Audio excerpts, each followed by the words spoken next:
You're listening to The Brand Compass, conversations to navigate your way to building a brand fit for purpose and poised for success. Here's your host, Shelley Rostlund. Hello and welcome, my friend. Thank you for choosing this episode to listen to today. This is the show where I pick topics to talk about where your brand meets the humans you serve. The title of this episode probably gives away where I'm going to lead you today. Inside my group program, this subject is what we tackle first up before we jump into any other business fundamentals, and that is, what is your ideal future? Now, this isn't the age-old, where do you see yourself in 5 years question type of thing. I'm really not a fan for that. In fact, it fills me with dread and anxiety when people ask me that question. I don't know how you feel about it. Instead, I prefer to do a much more simplified exercise which aims to really just snap your reality in check enough to give you the impetus to take action in what you are doing right now in your business and stop putting off making changes. If you're curious, the simplistic exercise I do inside my group program mainly involves you taking a 30 to 45 minute calming exercise and work through some prompts that work through basically your 5 different senses. And it means physically stepping into your future to describe it. And I do mean physically.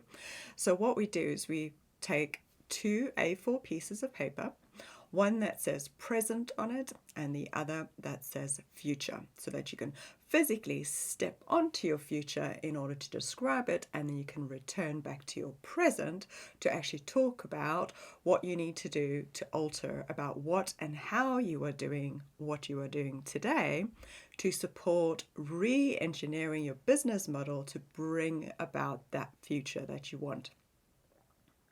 So, full disclosure here, I am not a business or a life coach, and they will be much better at facilitating this exercise in depth with you.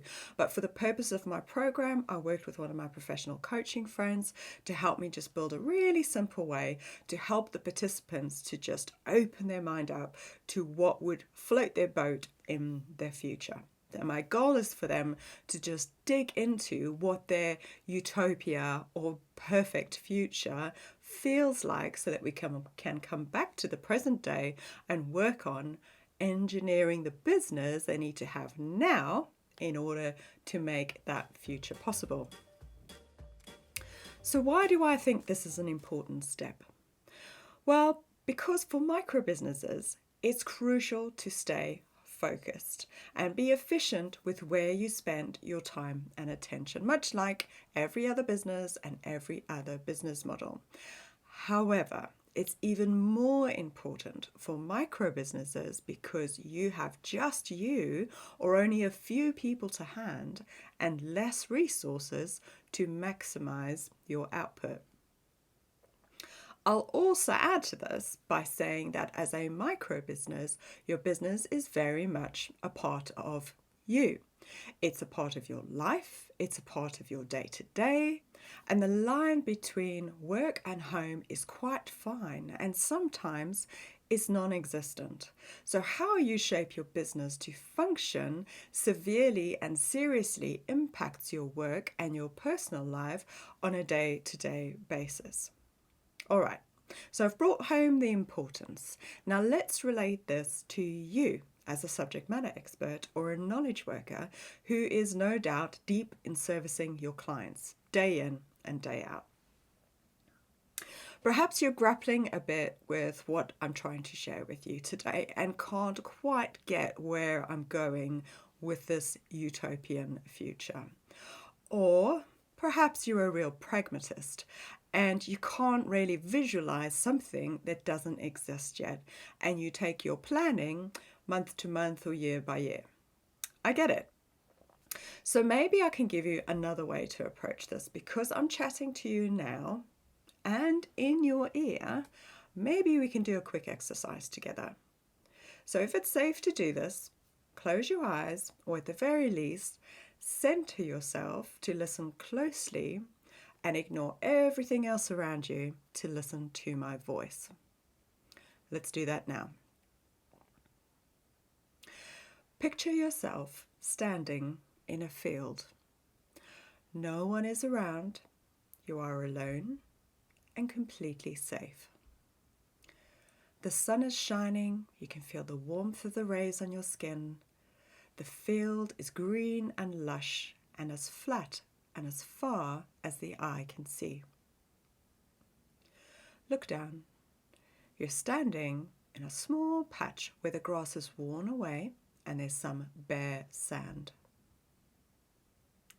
Next to your foot, you see a small stone.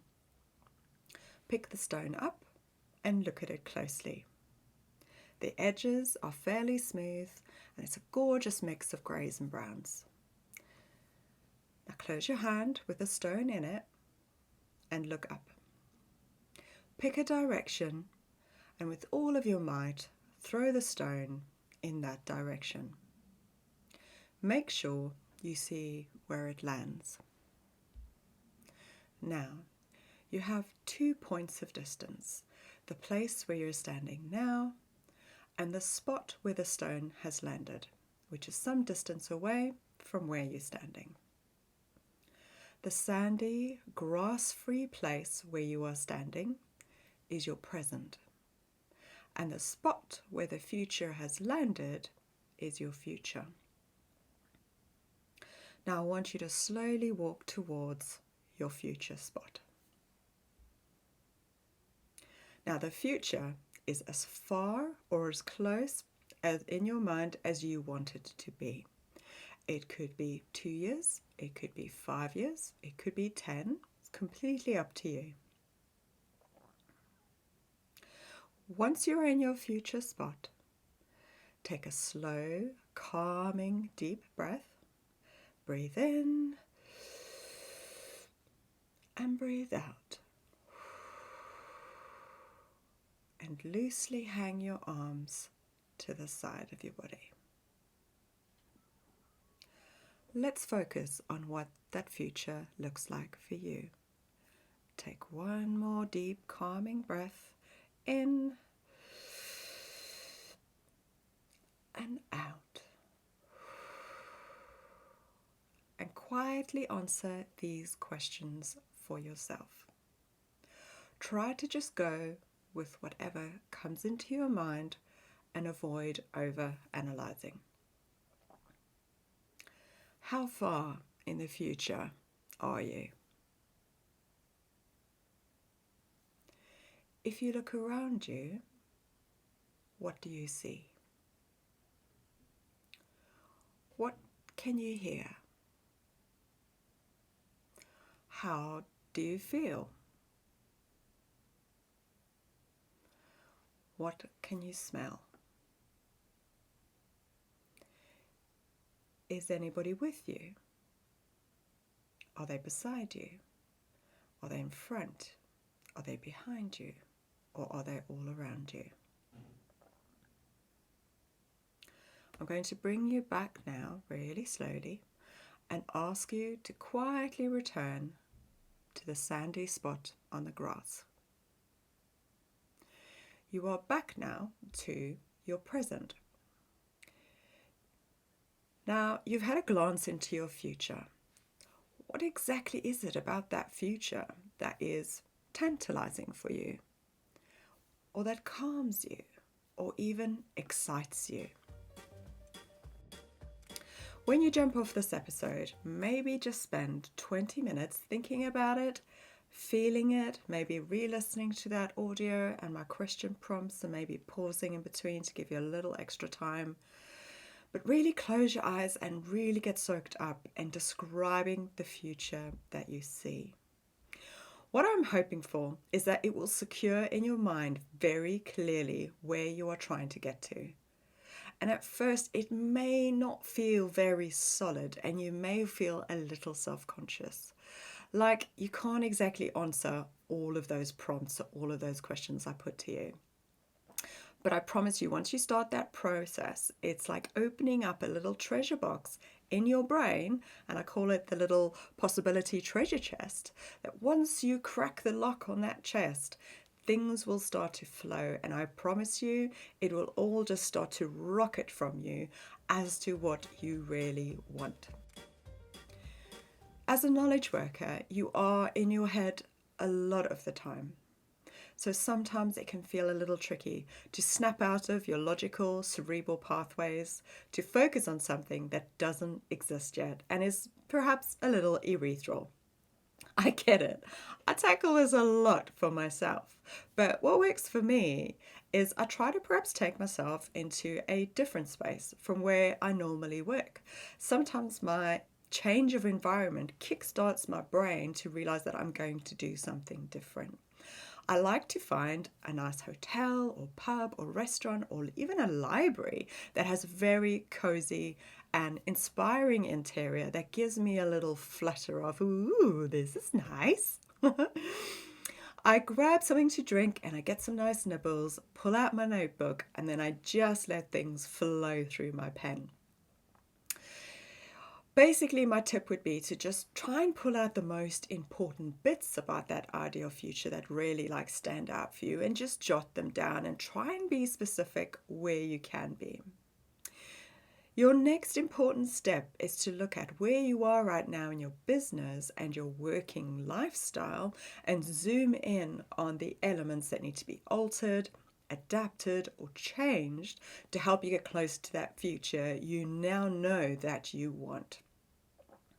So I'm making this sound like so easy, but honestly, it can be damn hard. All right, so trying to do this by yourself is tough, and your brain is used to keeping you safe, and taking scary plunges in your thinking is really scary for your brain, who's charged with keeping you safe, right? You may need someone to help you with this, so look for a great coach or a friend who's a really good listener and asks really good questions. That friend's probably popped in your head already who you know you should contact to help you with this. Maybe I can give you some comfort here though, because if you had to have done this exercise 15 or 20 or even 30 years ago, this kind of exercise would have been incredibly limited. Your options back then, when looking at how you could change your working lifestyle, would have really been get a part-time job to have more time for your home life, get a full-time job with better salary so that you had more cash to do more things, although you'd have to sacrifice the time to actually do those things. Or work for yourself and basically create a job for yourself where you try and go for those big client contracts that take up a lot of time. So you think you're getting some freedom, but you're really, really not. Today, though, my friend, you are in a much fortunate position because we have all the tools and technology available to give you many more options. Also, the world of work has shifted from the 9-to-5 industrial period, where value is measured in timesheets completed. In light of this, I have a few thinking prompts here for you, and I'm going to allude to Disney's what if technique of challenging your beliefs around work and earning potential. So, listen to these prompts. What if you could design a working lifestyle that suits your personal life? What if you could utilize your knowledge and value in a completely different way? What if you didn't have to be in front of every client for a huge chunk of time? What if you could refashion how you find new clients? What if you could evolve a new way of delivering the work that you are doing today? Play with that. Question your norms. Seek out examples of others doing interesting things. They might be in completely different industries. And a hint here of where you've got potentially some beliefs that you don't feel like that you could challenge is where you go, oh, it couldn't possibly done that way. It's always been done this way. Oh, I've only ever done it that way. Or that's not really acceptable in my industry. If you find yourself saying those things, challenge yourself. The reason you need to clarify the future you want is so that you are empowered to look at your current situation and re-engineer the business you need to reach that future that you want. And it may not be as far away as you think. Once you do this bit of work on your ideal future, I promise you it will have a clear impact on how you're spending your time right now in your business. There is nothing like finding out that you are focusing on the wrong things and time is ticking away and your future is that tantalizing, and I'm hoping you'll be spurred into action today.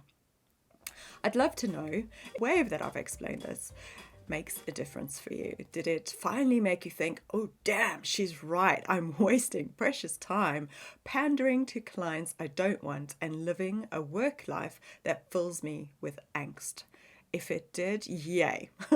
I've made a dent and that will make a difference for you. Drop me a DM, an email, a message. Let me know. There's a human behind this voice and needs some validation too sometimes. Thank you so much for your time today. Who do you know that could do with listening to this episode? Be a good friend and share it with them. I'd love them to join our little podcast community. But until then, stay strong, believe you have value, and make good brand decisions. Thank you for listening to The Brand Compass. If you enjoyed this episode, make sure to share it with your entrepreneurial friends and help them make good brand decisions.